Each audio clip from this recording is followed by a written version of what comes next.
Welcome, everybody. So let's get straight to it. Before you start putting the slides on, I want to ask both of you one question each, saying, why? Thank you for asking. So I think if you know runners, or maybe it's human psychology, that if you do one thing, you want to step it up and do something a little bit more challenging than that. So if a runner does a 10K, they want to hit the 21 and the 42 and the ultra, and then they're looking for challenges. So after I finished my 7-continent marathons, I think this was the challenge that I took upon myself, and maybe that's why. Hang on a sec. Just for those who don't know it, she's run marathons on all 7 continents.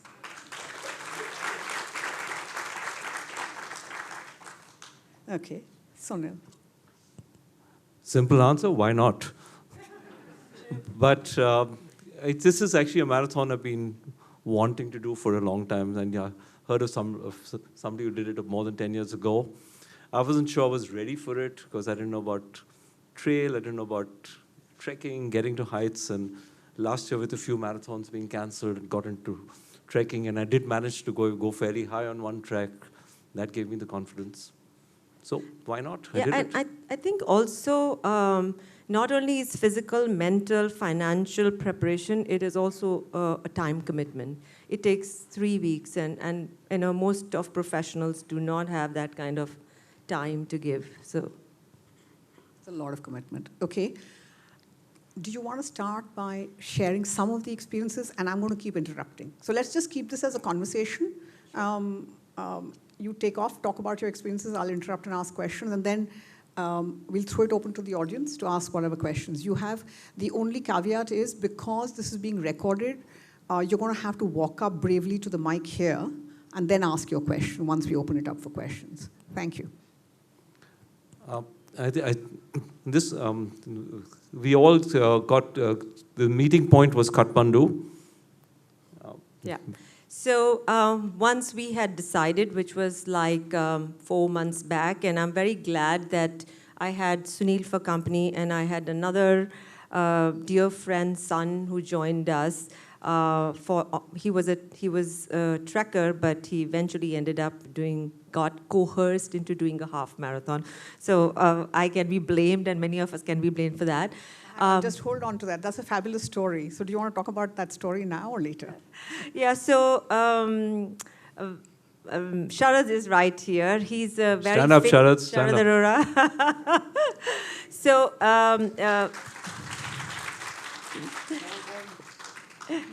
when I signed up for the Everest marathon, I happened to ask Sharad if he would want to do something which is challenging, and if he would want to at least come for a trek. So he gave it a thought, and he agreed to come with me. And we were the 3 people from Bangalore in that whole group of about 80 runners.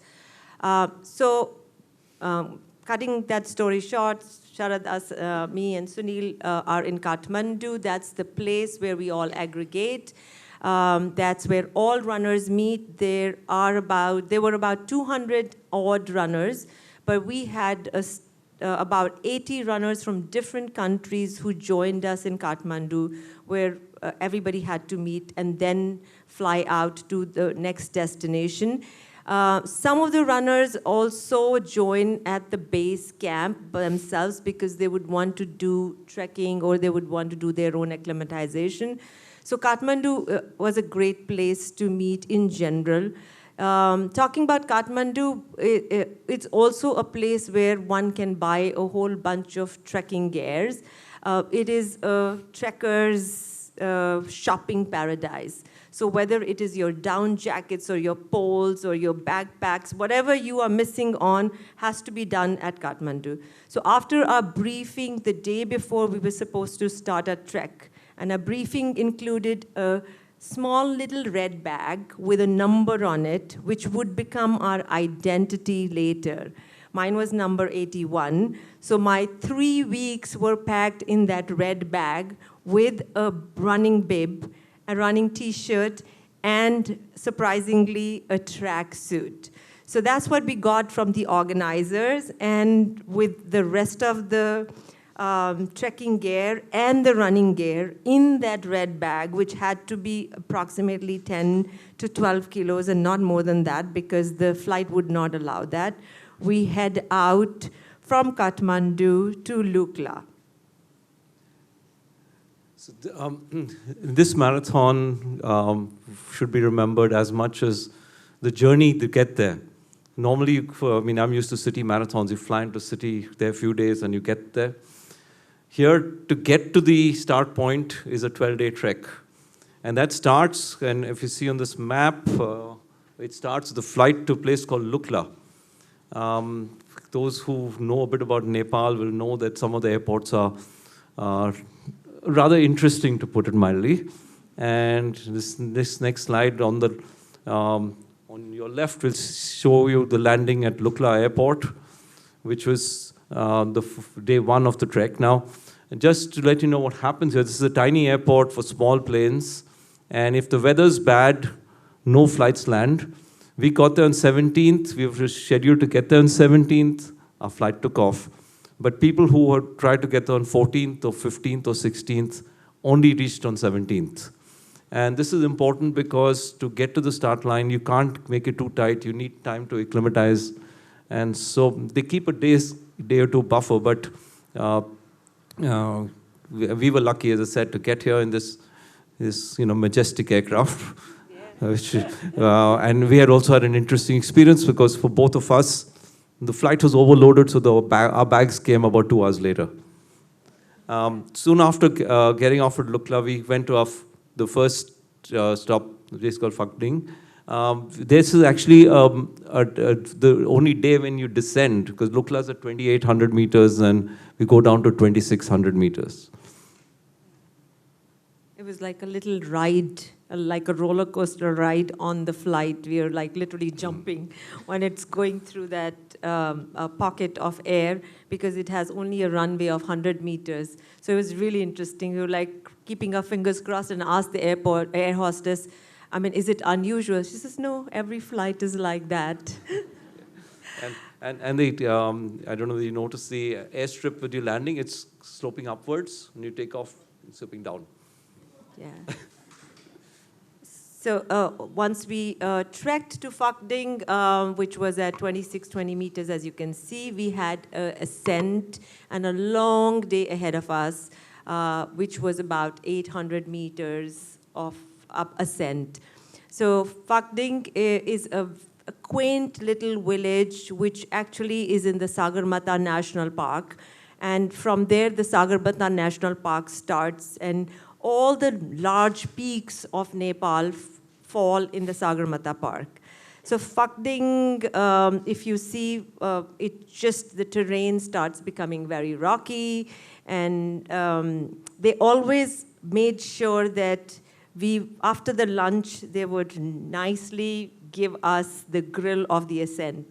So our second day was all along the steep or gentle inclined stairs.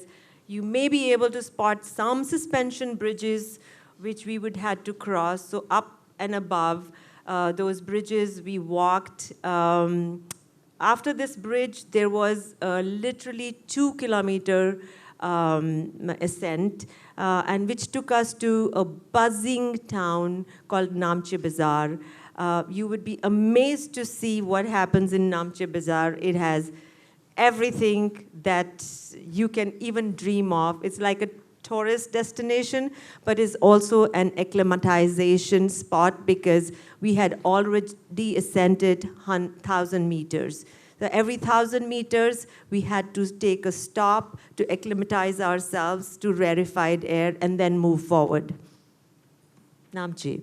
So as Gurmeet said, Namche is an interesting little town, frontier town for trekkers. And we've got two of the most interesting places which we naturally found. I think this is the highest Irish pub in the world. And on the right is a cute little place called the Hungry Yak, which had live music and We had a great group leader in our group of 18, a guy called Ricky, who was a great singer. And we took over the place one day and we had a great party there. So were these, this group of 18, were they all from India or did you have people from outside also? So we had 4 from India, 4 from the UK, and the other 9 came from from Australia to Argentina. So a variety of them. Yeah. 10 different nationalities. That's also, interesting. I just want to say, every day we had as Gurmeet said, at every 1,000-meter point, 3,000, 4,000, and 5,000, when we crossed, there was an extra night to acclimatize. But those days were not rest days. In fact, we were specifically told no rest in the afternoon, no sleeping in the afternoon. Your body needs to get used to this. So on this day, they took us out for a 4 or 5 kilometer on the trail, and they gave us a chance to even run the last 2-3 kilometers of the trail towards the finish. Which is very different from a normal trekking that you would be doing, right? Because you guys were also planning to run at the end of this all, right? Yeah, I think even normal trekking, when you get up, they take rest, you they move you up, but not run, certainly not run. And this is just to again to tell, Namche was the finishing point of the run. Yeah. So this is so we're getting to see the trail for the first time. Okay. That's the group that we were talking about. 17 of us and some of our porters and guides, this was the next day from Namche. We need to go to a quaint little village called Kumjum. This was a little pearl that they had introduced again to make sure that we acclimatize well. Interestingly, ours was the only group where nobody actually dropped out. Each group had people dropping out because they could not acclimatize very well. So this is a diverse group who started from Namche and came back to us from Kathmandu to Kathmandu. So this particular picture is, again, our ascent. And there's a place called the Everest View Hotel, which takes us higher. And then it takes you back to a very quaint village that I mentioned called Kumjum. And the reason Kumjum is popular also is, it gives you a panoramic view of most of the peaks of Nepal, Amadablam, Nupse, Lhotse. So the whole bunch of peaks that you can see from this village. It also has a school which is called as a Tenzing Hillary School, which was named in 1960s, as old as 1960, which was named after Sir Hillary, and it has a primary and secondary school. It has another 400-year-old monastery and a Yeti scalp, which was interesting to see. So like we said, we reach there, we move around, and we do things so that we are acclimatizing. And therefore, since you were at Everest View, did you get to see the Everest now? No, unfortunately. Was this your first? No? Oh, it was just a sales point. Yeah, okay. yeah. No, it was very cloudy. Yeah. This is not the best time for the views. Actually speaking, Everest is very fleeting. It's really fleeting. You would think that you would see Everest everywhere, but it's just one tiny peak that appears once in a while. So it was a little bit of a disappointment. Okay. The next day was we went from Kumjum to Deboche. Now, this seems like the same elevation, but we were looking at this also this is the running route. It actually had what I think was probably the nastiest part of the route, because you actually, from Kumjum, you come to a point from where you drop 300 meters and then you climb 300 meters. Yeah. To come to, and this is the place called Tengboche. This is a very important point in the race, this is a monastery. This is the point which comes at about 32 kilometers in the race. And they had a cutoff, and I'll talk about that later, but this was a very significant point for us because you had to reach it before a certain point. So you saw it and we felt it. yeah.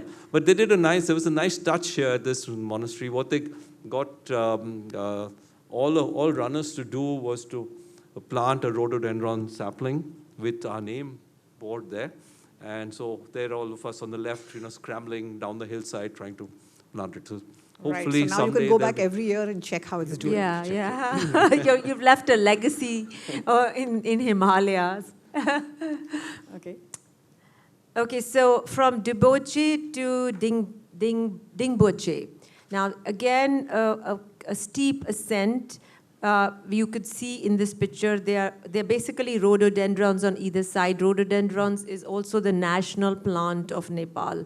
So they hold it in high pride, and it is loved by musk deer, which is, again, they want to propagate more and more of that.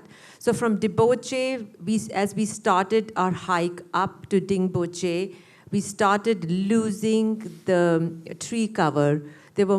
The terrain became more rocky, there became more shrubs, there were more boulders, there were more rocks, so we had to start walking more precariously. Single pole became double poles because you didn't want to fall. One thing is very important in this trek, as so-called, it was not any regular trek. The trek meant that we reached the start point injury-free, in full health, and also well-rested. So every step was very important for us. So we were not trying to do anything heroic here, but our down jackets came out, our gloves came out. We started wearing buffs because chilly winds started to blow in our faces till we reached Dingboche, which is another acclimatization place for trekkers and for us as runners as well. So we got to Dingboche, which is 4,400 meters. On the way, it had become cold. We had snow on the way. That was on day 6. And the next day, and typically what we'd find in many days, the mornings might start off bright, but by 11 o'clock, the clouds would come in, snow, wind. On this day, they took us to with two things.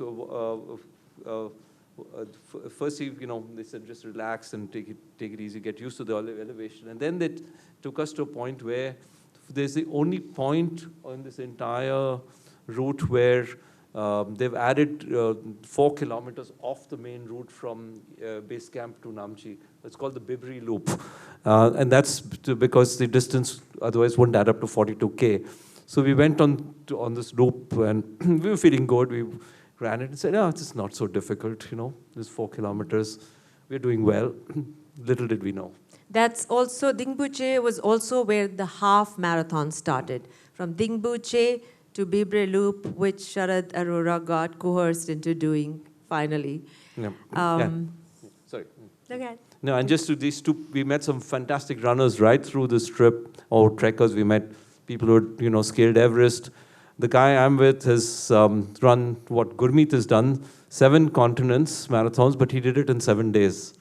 Yes. And the lady on the right, she went on to win the half marathon. Yeah. Wow.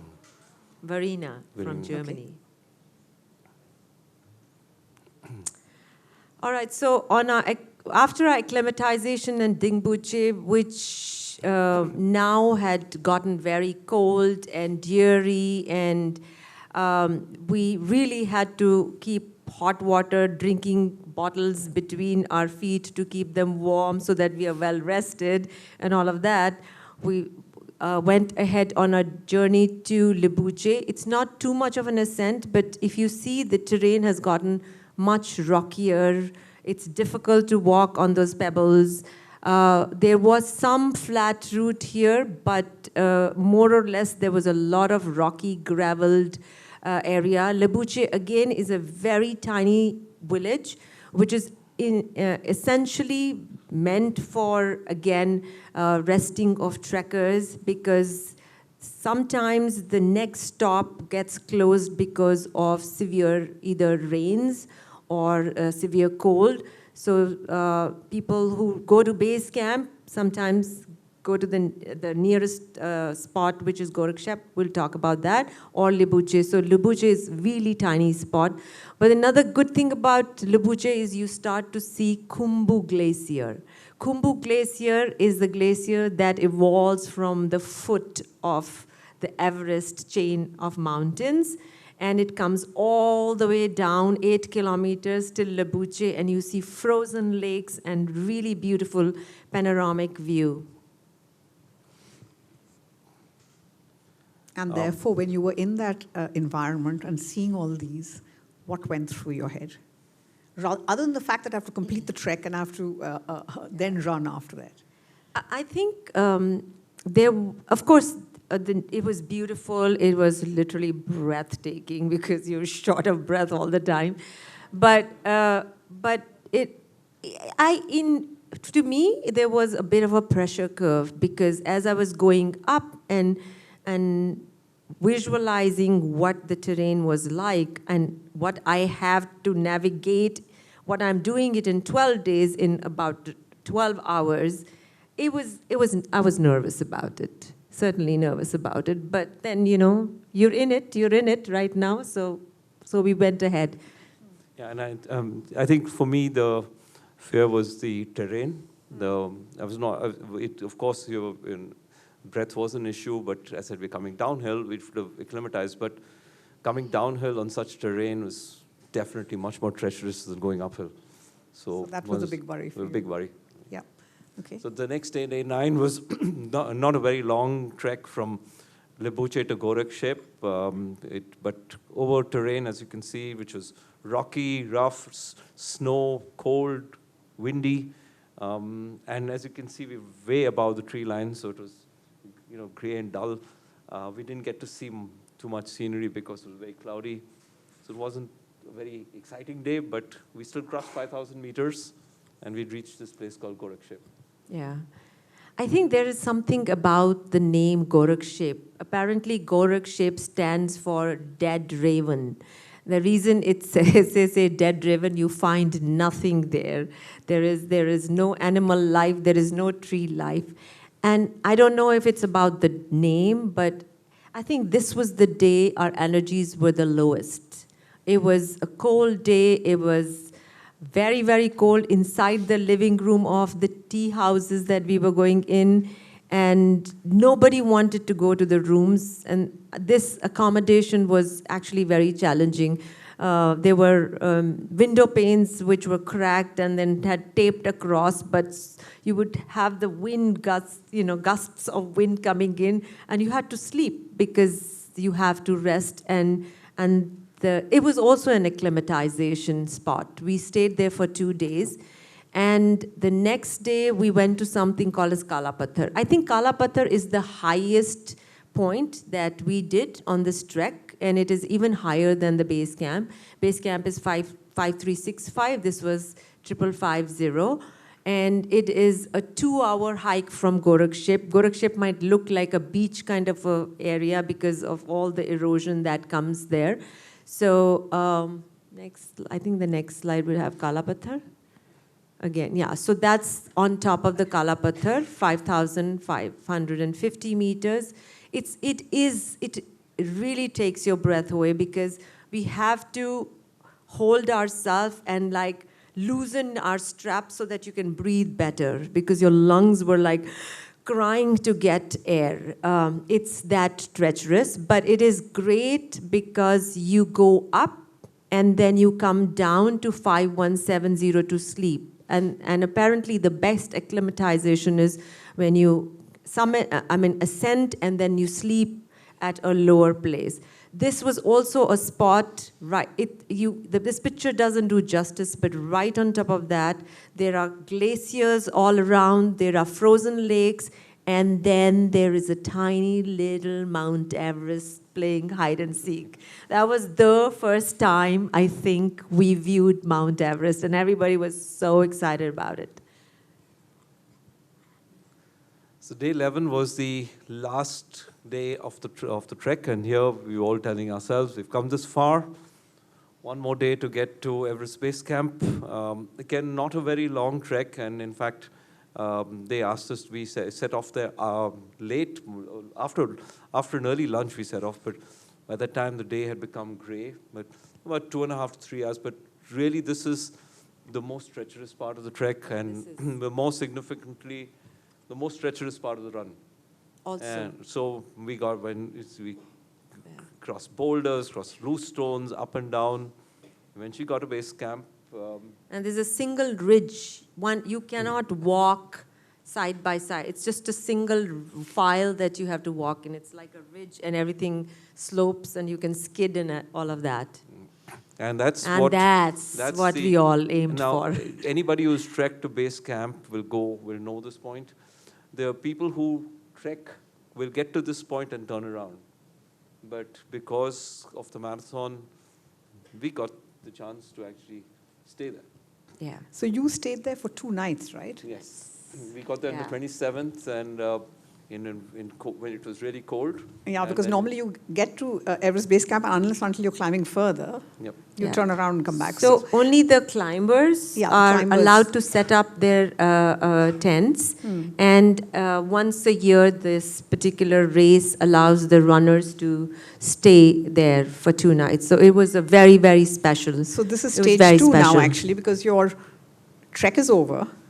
Now it's 2 days at Everest Base Camp preparing to Yep. run. So what was it like? It was amazing, just the thought of staying there, where very few people get a chance. Very cold. Now we are in tents, and this is now where the whole group gets together. So people who had taken other ways, who trekked up on their own or gone to Gokuri and come across, everybody meets here on the 27th. Oh, so there were different groups and different yeah. routes that were being done.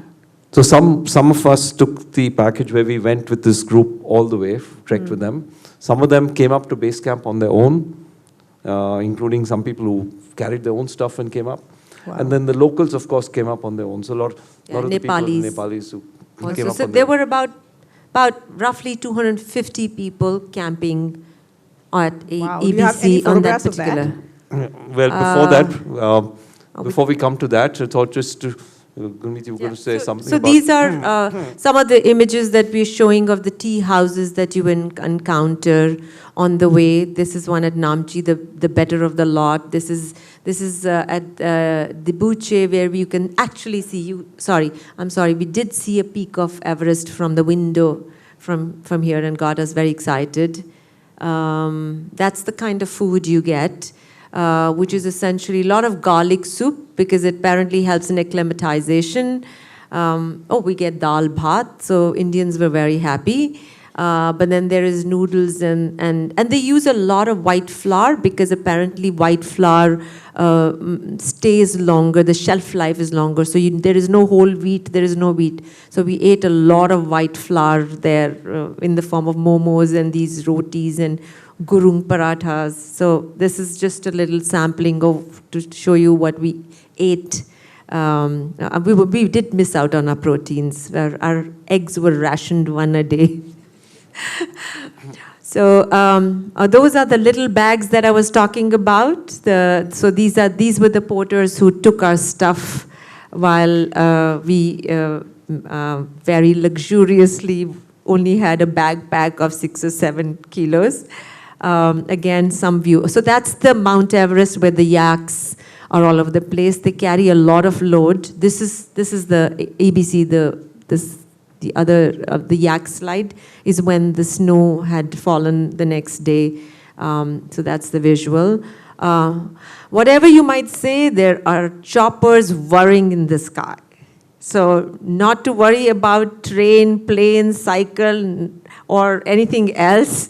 You will find choppers. They're all over the place. And these are all the tourist choppers, right? They're Coming all the in? tourist choppers. Coming in. So Their rescue is separate, but these are the tourist ones who come in to see could be both. Everest. Yeah. Yeah, could be both. No, they are. So sometimes people go up to the base camp and they don't want to trek down, so they take a chopper down. So that's another thing. So each time a chopper comes up, it carries more white flour and rice and dal with it, and then goes back and fetches people. And beer. Yeah, and beer. Oh yes, that too. Gorkha strong. Next. So just before we get to talking about base camp, a few visuals of some of the beautiful things we saw on the way. This is the famous Tenzing Hillary bridge between Phakting and Namchi. Rhododendron Boulders, forests, yeah. Ahmadablam, Lhotse, and there we are on one clear day. That little thing at the back, it's a little mountain called Mount Everest. Yeah. So that's all you see of Mount Everest. Yeah. And on many days, even though it was gray and it was cloudy and not so nice, still, it's just wonderful to be in that nature. But yes, it's absolutely beautiful. But just one minor correction. It's not the Himalayas. That's what the British called it. It's the Himalaya, without the S. Yes, ma'am. So that's the base camp for you. These are our tents. This is the day we reached. It snowed out completely, and all these tents were snowed out. Those are our eating, of course, kitchen and dining tents. There's one more. So that's how we were snowed out the night before. When we woke up the next morning, we really had to shake the snow off our tents to get out. Everything was frozen, but there was sun out there. That was a ray of hope. Yes, there we are, a bright day on the 28th. And, this is the time when you start thinking about the race, because now it's less than 24 hours to go. And you're wondering about what's the weather going to be like. And that has implications on things like what are you going to wear? How are you going to plan your race? And the snow has challenges, not just cold, but could make the terrain, which is already treacherous, extremely slippery. Yep. And in preparation for, because you've been trekking, and now you're going to run, so you're switching actually and doing something else. What are you doing at that time? Are you changing gear? Are you changing anything? So very interesting anecdote I'm going to tell you. So the day we reached, it snowed, so we were all shivering. By 6 o'clock, we were in bed wanting to sleep, and it snowed all night. The next day was bright and sunny, and it was so sunny, and it was so bright, and it was so warm inside the tents. Practically everyone was in their underclothes inside the tents and really taking up the warmth of the sun at that time. So that's how much the variation was. But we had to think of what gear to take with us. Should we take the down jacket? It also depends what you're going to keep in your backpack. Should I take heavier gloves? Should I take a down jacket? Should I take another thing? What if it starts snowing? Should I take a rainproof thing? Because all of this has to be carried with us when we run. So there was a lot of iteration that was going. So there was one pack of this and one pack of this. If it's going to be sunny, we're going to be wearing this. If it's going to be snowing, then we may wear this. So yeah, and then we did go around and run a little bit.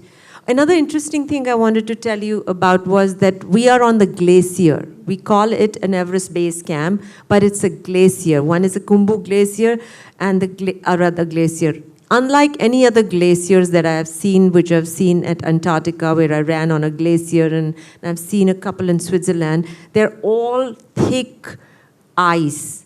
But here, there was you couldn't see the ice. The whole thing was snow, and on top of that were rocks and pebbles.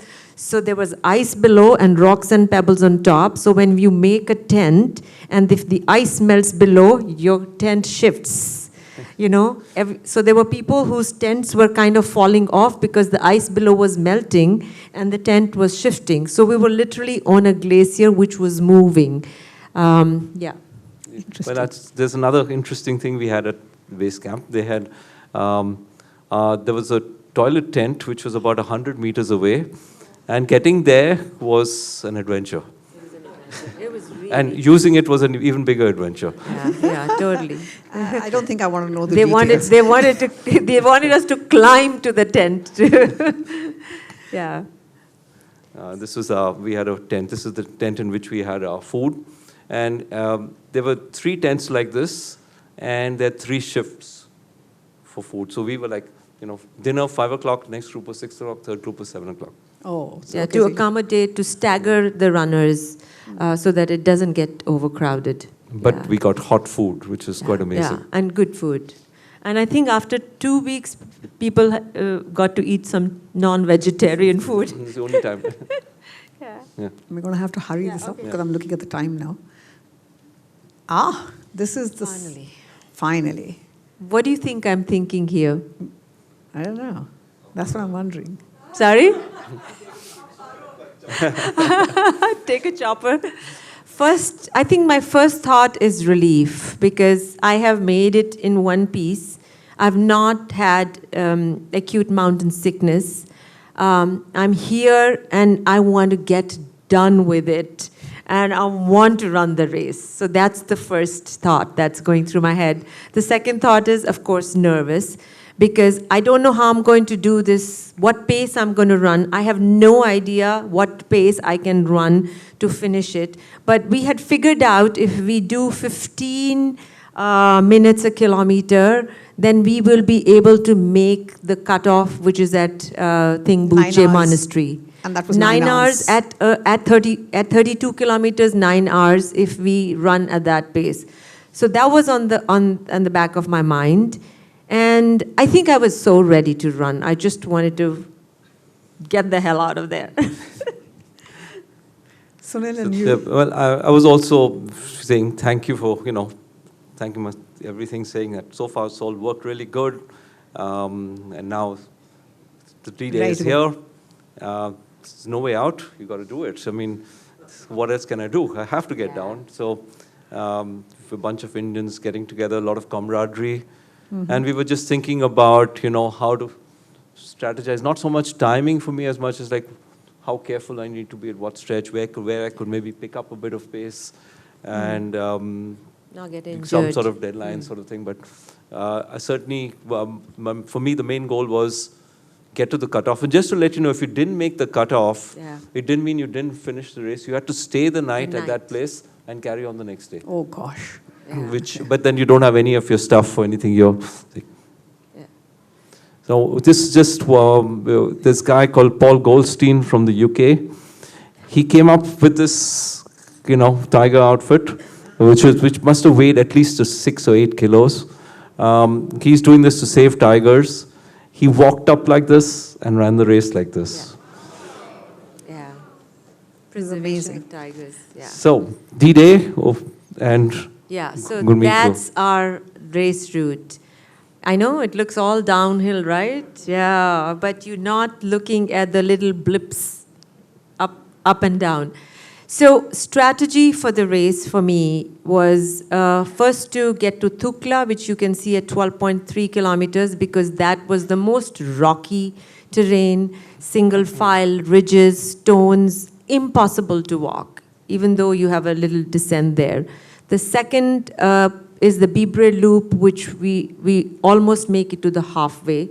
And the third strategy was the Thingbuche, if you can see 32, where it was a cutoff before 9 hours. Then after that, it was home run, of course.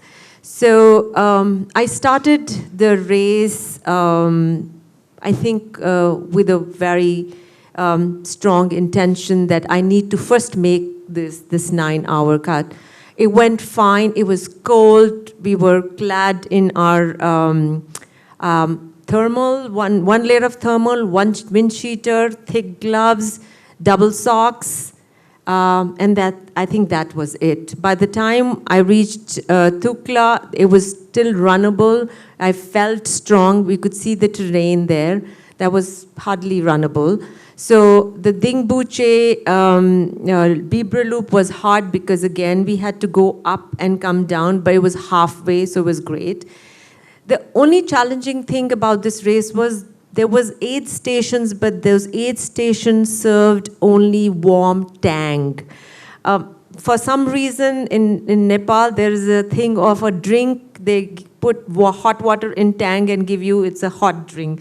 So through our aid stations, which were about 6 or 7, we were given hot tang, maybe some bananas at certain places, but more or less we had to, there was one protein bar at halfway mark, but more or less you had to depend on your own either gels or Snicker bars or whatever you were carrying. Yeah. So that was the race. I felt pretty strong by the time I came to Namchi Bazaar, and you can see this is, I think, one of the Gorakh-shaped things I'm climbing down. After I reached Thingbuche, I think I knew I had, and I had about an hour and a half to spare the cutoff. And that's the finish line. As you can see joy and pain both. Wow. And you had a very different experience, Sunil. Yes, I had a very different experience. I had, like Gurmeet, planned to think that, go slow till Lukla, because it's rocky, and then I sort of, some of the areas were slightly runnable. I had estimated that in this entire race, I may have been able to run about 5 or 6 kilometers, with probably maximum being 300 or 400 meters in one go.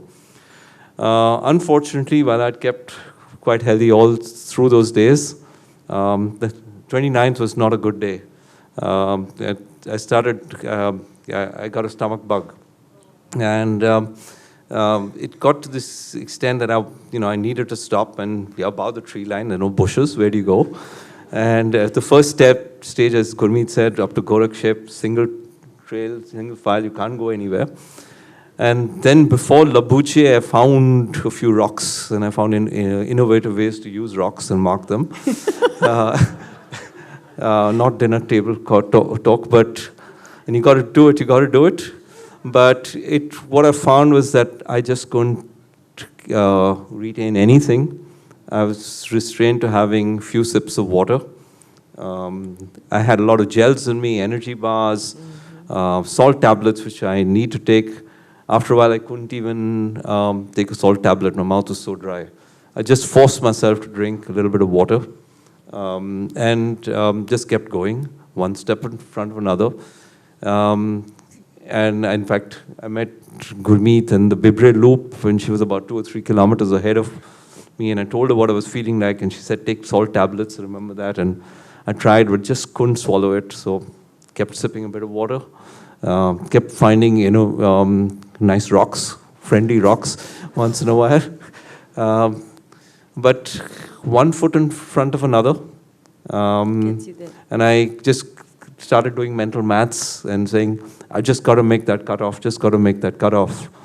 I remember reaching the halfway point in 5 hours, 51 minutes, because I kept asking the time at each stop. And I said, okay, I've got 11 kilometers and 3 hours to do, I should be able to do it without too many climbs at that stage. I got to Pangboche 27.5, and I had, I think, 1 hour, 40 minutes to do the 5K. And I said, I can do it. In fact, at that stage, I met one of the doctors who gave me a couple of tablets. They didn't help during this stretch. But I kept pushing. It was tiring. And if you see that there's what looks like a very minor climb before Tengboche, but trust me, that was a beast. I met an American guy at the bottom of that, and I asked him, what's the time? He said, it was 3:13, 4 o'clock was the cutoff. This is less than 1 kilometer from the monastery, less than 1 kilometer. And I was already on that loop. I reached the monastery at 3:30. I made the cutoff with 30 minutes to spare. Wow. Having done that, I said, now, home stretch. But this is really the toughest part, because while it looks like a nice, gentle, downhill, it's treacherous and really, really, you got to watch your foot all the time, watch your footing, and came down slow. Then the climb starts, and that's really was when I was at my lowest ebb. I was walking 10 steps, stopping, walking 10 steps, stopping. I think that from Labusasa to Kajuma, 1.5 kilometers took me 45 minutes. Just 1 foot in front of another. And that was then I knew I was going to be, home stretch. And I knew the last stretch, we had done that run on the day we were acclimatizing in Namche. I said, I'm not going to run, but I'm going to try it. Just keep going. And just kept at it. And, a few pictures at base camp running. And when she got there. Wow. 11 hours, 30 minutes.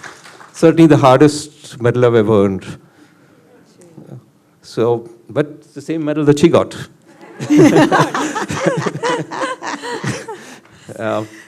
But if you think that was tough, what about this guy?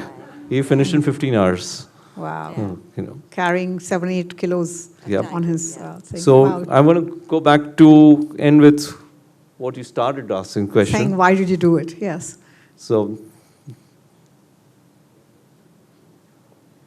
Wow. Amazing, both of you. Standing ovation for them. This is just amazing. All right, we're going to open it up for questions. One is, for somebody who hasn't done this level of, you guys have been running and doing this for a while. For somebody who hasn't done this level but is fit, what would you suggest? Can they do this? And what does it take? So you're saying, is it doable? Yes, it's doable. What does it take? I think it takes consistent training over a period of time.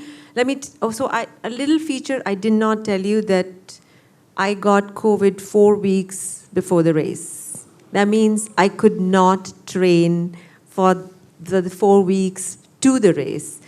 I know I've spoken to my cardiologist, everybody, and they were thinking that I was crazy, but I took a clean chit of health, got my ECGs and echoes and everything done to say that I was fine. So what took me through this? My training had gotten kaput for a good 4 to 6 weeks. So what took me through this was the consistency. If you are consistent in your training and in your, I would say, strength training and endurance, then you can do it. So if I were to put it in measurable words, I think someone who can run a 10K comfortably on, let's say, a weekly basis as well is going to be fit enough endurance-wise if they do other strength training workouts to reach the base camp. I think in addition to that, it's extremely important, especially for fit people, to be really sensible, because you might try to climb too fast, and fit people sometimes make that mistake. So you have to, getting to the start line is, I think, 3/4 of the battle. Yeah, and yeah. So Sunil, Gumit, congratulations once again. Why don't you each share the experience of the other memorable race that you have run? Any other. Any other. What is beyond this? You've all done, both of you have a rich history of doing things. Take one memorable, it doesn't have to be a race, anything. Yeah. I mean, what was the... No, I think there are few, but memorable, of course, is Antarctica, which was very memorable because it looks like you're on another planet. Everything is different. Whatever you've done in your life, you've never, I don't know how to replicate it on that terrain, so that's different. But another race which I think I find very, very, very challenging, yet very enriching is the Ladakh Khardungla 72, running in rarefied air from 13,000 to 17,500 and down. I think that was the race probably that gave me a little confidence to be able to do this, because I thought that I can handle rarefied air. So I think these two are memorable. There are plenty of memorable ones, but I would choose these two. I choose two. One which I ran and one which I'll talk about also. The one that for me memorable was 2011, exactly the same day, 29th of May, when I ran this race, this ultra marathon in South Africa called Comrades, which a lot of people know about now. This is an 87-kilometer race between Durban and Pietermaritzburg. But when I ran it, very few knew much about it, and I didn't know there was a difference between what they call the uphill run and the downhill run. I think I was the first person from Bangalore who ran and survived that race in 2011. So it was memorable because I didn't have anything to go by. Yeah. And the second one was when I was a race where I was a crew member of the Indian ultra marathon team in 2018, where being a crew member for a 24-hour team is probably more tiring than running a race. And that was the first time India ever won a medal at an ultra event, so it was really memorable for me. Wow. Excellent. Excellent. I want to ask you, during this this whole time, was there one aha moment or something unexpected that which was just any aha moment, any challenges we heard about? Yeah, aha moment for me was living at base camp. It was moments of aha. I think it was very ethereal. It was mountains again, lot of silence. Just that you were able to spend 2 nights under that, awe-inspiring Everest, I think was really memorable. Yeah, the same for me, but in addition to that, it was meeting fabulous runners from all over the world, and even trekkers. I met this army guy who scaled Mount Everest and many other peaks, and all humble guys wanting to talk to you. Runners who'd done these multi-stage races across Morocco, South America, all there saying, we've never done anything like this. And just to give you an idea of how some of these runners did, we had this Hungarian runner in our group, very strong runner, who runs a sub 3 hour marathon. He done a few months ago. And his timing on this course was 7.5 hours. He finished this in 7.5 hours? Yes. Woo. Yeah. But he was a 3 hour normal, marathon runner. And So. he's a triathlon, like Ironman, yeah. So my question was that you had a group of 18, okay? At any moment of time, you felt that any of the member who was quite demotivated, or like you said that all of them made it, right? So just wanted to know that what you did that, yeah. No demotivated. We turned a trekker into a half marathoner, and we turned a half marathoner into a full marathoner. There was a Brazilian woman who had signed up for half. She finally ran a full. We motivated. We did not demotivate anyone. Yeah. But there were times, there were a few people in the group who at times were not feeling as, too well. And we just kept going, and the group got along really well, and we were there for each other. Yeah. So usually you run in minimalistic or something. So what kind of shoes you used for that? Trail shoes. Okay. Yeah. The same shoes that I wore in Antarctica. I thought they were lucky for me, so I wore that. But they hadn't worn out by now. Yeah. They hadn't worn out by now. Worn out, yeah. Okay. Okay, my name is Supriya, and I barely walk. Barely. Which is great. So this is inspiring at a very different level. The question is, in the corporate world, from where I think some of us belong, we always say it's lonely at the top. How does that relate here? And I have pretty much a similar question to say, how much of the inspiration comes from within? The tenacity comes from within, and how much of it actually comes from looking at people around you and saying, let me do it, there's a group effort, there's a team effort, there is Sunil, there is Gurmeet. How much of that is that? So just a balance. I think actually a lot of it comes from within, but so it's also a very individualistic approach. If you were to ask me that question, I would set an intention. My intention would be to run Everest Marathon, and I will work my way around it. And Sunil, Neerav, all of them will just help me propel that. But I have set that intention, and then I have this wonderful synergistic group who can propel me forward to my goal. That's how it works for me. Same here. For me, it's self-driven.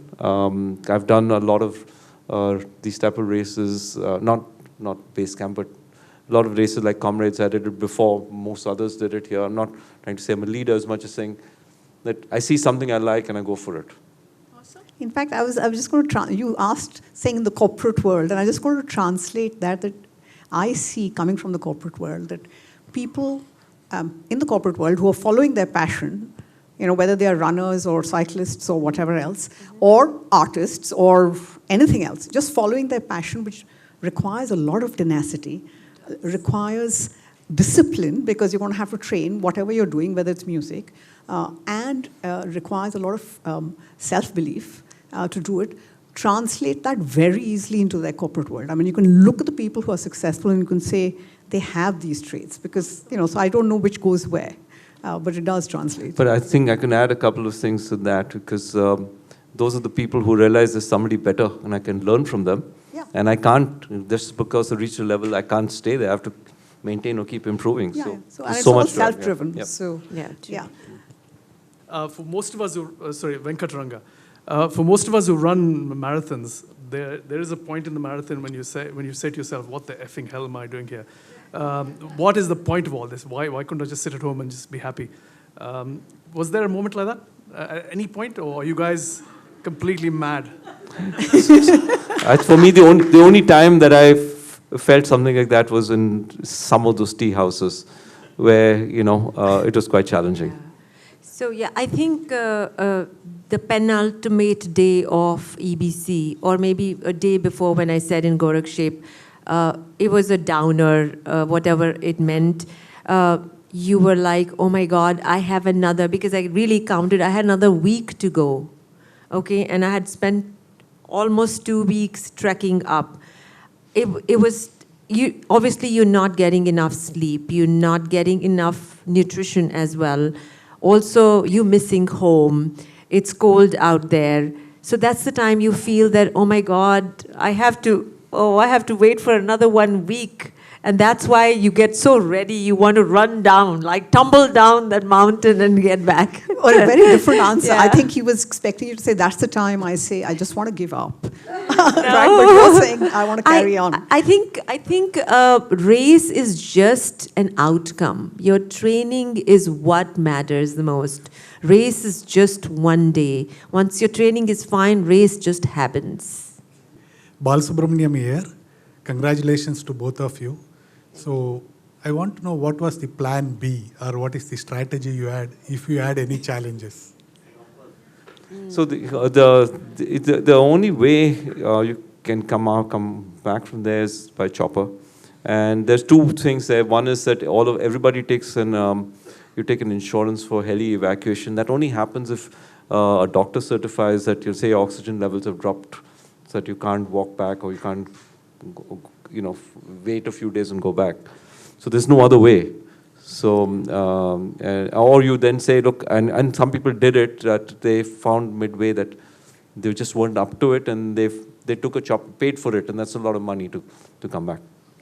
Yeah, or the other way, maybe you probably wanted to know, if you can't finish the race in one day, then you take a stop and then you finish the next day. That was the plan B. But our plan A was to make it to the finish line and go to the party, which was happening in Namche Bazaar. That was the whole deal. That was my regret. I couldn't make that party. I don't have a question, but I have a comment. I love wildlife, and I learned that the canine family marks its territory by doing what on the trees. But it's for the first time that I've heard through Sunil that when he had a little, loosies, He was marking marked his territory. behind the rocks. So You can call me a rock star now. I was going to say that. But I have now one question, and that is that did you see any non-biodegradable waste on the trek anywhere, which would be a very sad story? Yes, I think we did, but we also would go a step forward by saying that this marathon also was propagating to clean up the Khumbu Valley. So runners were given green bags, and if they saw stuff on the way, they were to pick it up and bring it back to wherever Namche Bazaar. And so they are making an effort, but yes, there's stuff up there. Also, they had bins, covered bins in various places where you could dump, plastics on biodegradable stuff. So they all along the route they were there. But it's clean. It's And my definitely last clean. comment It's a is- very clean route. Yeah. And my comment is that what do you feel as trekkers, that people who can afford money, they go in those choppers to have a view and pollute the environment? Well, I would say, each one to their own, because we can't tell them to walk for 12 days. But you have a point. I think they should, they If should. I can't, I won't go. Yeah, but I know what you mean. think it belongs to the world, World. and we should not just for a fancy do something But like that's that. the only, I think, aberration that I saw, that there were too many choppers floating around.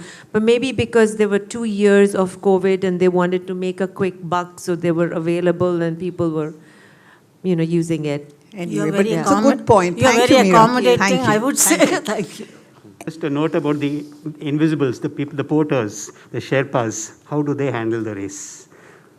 That's a good They question. ran as well, right? They win this race hands down. They- Just they- to they just to They run to compete or they run to help? Or they run as competitors? the guys who win are all Sherpas there. And just to give you an idea of what the winner did this in 3 hours 51 minutes. Yeah. What? 3 hours 51 minutes. Yeah. Has he run on flat land? I don't. I think he'll get confused. How did you embrace the post-race emptiness? Because you have trained for it and you have achieved it, right? So once you achieve a race, you feel empty, right? Hello, there was no emptiness. No I wanted to go have a great shower and wanted to get on the plane and get home into my bed. So there was no emptiness. There was. I mean to say, so for example, you train for a marathon, you put years of effort and you do the marathon. And after that, you feel like, hey, what's next? And you have that emptiness, right? As a runner. She just told you she doesn't have the emptiness. She actually rather leads a rather full life. Just in case you didn't know, she's also a pediatrician in her day job. All right. So, there are lots of babies that she has to Close take to care it. of. Hi, my name is Malika Raghavan. Most of my questions have been answered, but I just want to appreciate, you're awe-inspiring. I don't think one will ever get there. I only did once a climb up in Rwanda to see the gorillas, and I don't know, maybe 500 feet, and I nearly died. Okay. I hadn't trained. I didn't know what walking was about. I walked in my normal sneakers. My question is, you planted rhododendrons. Rhododendrons have these red flowers. When do they blossom? When do they bloom? Because you see... No, but we did see a lot of them on the way, and I did show one slide. One slide we saw. But there were forests of them, and so probably this is coming towards the end of the season. Okay. But probably April would have been. Rhodos do well at that altitude, at that and they're not altitude. just red. There are many, many colors of rhodos. Yeah, Many they're colors. of white, rhodos. yellow, pink. Yeah, so a whole bunch of them. I think this is the flowering season, April to July. This is the time they flower, and now the monsoons are going to set in, so I guess they wouldn't flower. Okay, thank you. Hi, Danny. How are you? I can only classify both of you as mad. I'm not inspired nonetheless, but I want to ask you a question. Did either of you read that and answer that part with Everest? I wish I did Everest. Did that come up at all in this? Ah, interesting. You go ahead first. No, not yet. No, I think I normally do not take this route, but I think I'm too old. Oh, come on. We'll get to that. Let this question come. Yeah, hi, Bobby here. So my question is, how would you train yourself? So if someone has to do this, the Everest in the year or in the next 2 years, what would probably would you You'll rock recommend? it even now. Not Don't me, worry. though. Bobby, for you, 2 things: no bare chest, and not barefoot. That you will first have to train how to wear shoes. That's one thing. Then you have to So train very how to difficult for wear you. layers. Very difficult for you. Okay, we are coming. Oh, we have one more question. No, I think one thing I would do is certainly, aside from all the regular stuff being fit, is a lot of trail running or trail walking on slippery slopes, up and down, especially downhill, to try and get a better grip, walking on rocks. So getting used to that type of terrain. I think strength training, lot of strength training, lot of quads, knee. The knees take a lot of beating. I can't do Let's that. go quickly. Hey, Gurmeet, Sunil, thank you Here's so another much. champ who's come back from EBC. So my name is Ojas. I just got to go to EBC a month before just for a normal track. But no, so I just want to share with everyone that just a slight different thing is that when we went to EBC, in the tea houses, there's so many books on EBC, right? And because you're sitting there the whole evening and you have nothing to do, you go through the books. And that's one part you must do because it really envelopes you in the history of EBC. True. And then you read about George Mallory and you read about, Hillary, and you read about in 1920s what they did, what gear they had.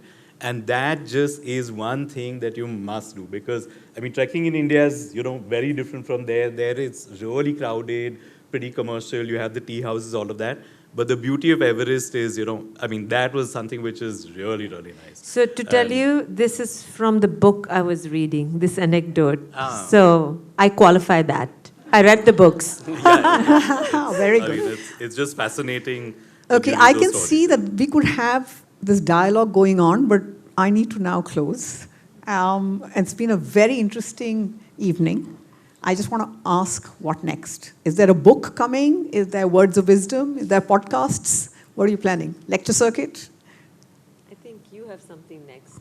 I don't have anything major that I find challenging enough yet. But you'll find it. But I think maybe I will look for it. Yeah. So I'm going to just take it easy, pause. Okay. Well, nothing as exciting as this, but I have one goal, which is there are 6 major city marathons in the world called the majors. I've done 4 of them, 2 left. I hope to finish those That you'll do. by this time next year. That's my short-term goal, and then I'll wait for Gurmeet to inspire me for something different. Well, Any final words yeah. before we close? Okay. Any last words before we close? I just want to say that, if you set your mind to do something, go out and do it. So I know because it is Everest, so it is, everybody's awestruck by it. It's a big challenge. But honestly, if we can do it, you can do it too. You just have to put an intention and work towards it. It is doable. Definitely. All right. With that, thank you very much. This was a very engaging audience. Thanks so much.